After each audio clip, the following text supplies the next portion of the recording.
Moi! Mä voisin vaikka vannoa, että joka kerta kun mä tapaan uusia ihmisiä ja me puhutaan mun suomalaisuudesta, niin multa kysytään nämä 2 kysymystä. Ensin, muistuttaako suomen kieli ruotsia? Ja kun mä sanon ei, mitä kieltä suomi muistuttaa?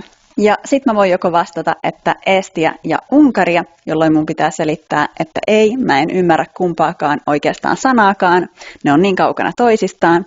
Tai sit mä voin sanoa vaan suoraan, että suomi ei muistuta mitään muuta kieltä. Mutta koska mä voin nyt puhua teille tästä aiheesta noin 4 minuuttia, ehkä 5, tässä videossa mä kerron, mitkä on oikeasti Suomen sukulaiskieliä ja kuinka hyvin suomalainen, eli minä, ymmärtää niitä. Suomalais-ugrilaisia kieliä yhdistää yhteinen kantakieli, kantaurali, jota puhuttiin noin 6000 vuotta sitten. Eli kontekstin vuoksi ennen kuin edes latina oli syntynyt, eli voit vaan kuvitella, miten erilainen se oli kuin mikään tänä päivänä puhuttu kieli. Suomalais-ugrilaisia kieliä on yli 20 ja niitä puhuvia ihmisiä noin 23 miljoonaa. Mutta tässä videossa mä keskityn vaan suomea lähinnä oleviin Itämeren suomalaisiin kieliin, en saamelaiskieliin, jotka myös kuuluu suomalais-ugrilaisiin kieliin.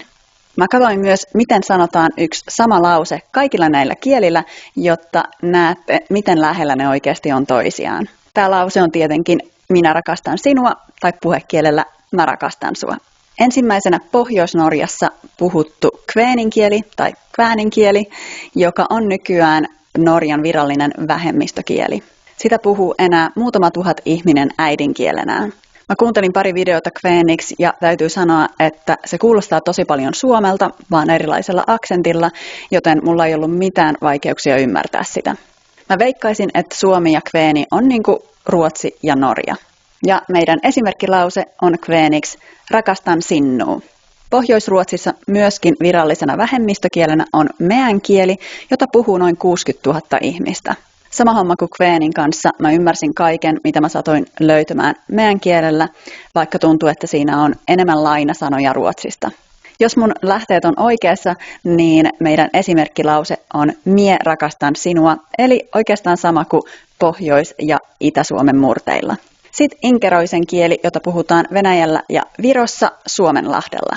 Inkeroinen on ilmeisesti lähin Suomen sukulaiskieli, mutta sitä puhuu enää vaan muutama 100 ihmistä, jos sitäkään.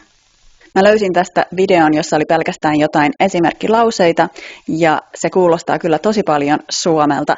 Itse asiassa sitä pidettiin ennen Suomen kaakkoismurteena.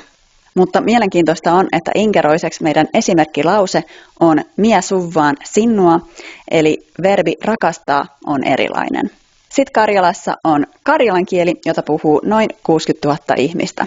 Ja nyt aletaan mennä sen verran kauemmaksi suomen kielestä, että mulla oli hankaluuksia ymmärtää kaikkea. Se kuulostaa siltä, että joku puhuu suomea erittäin venäläisellä aksentilla.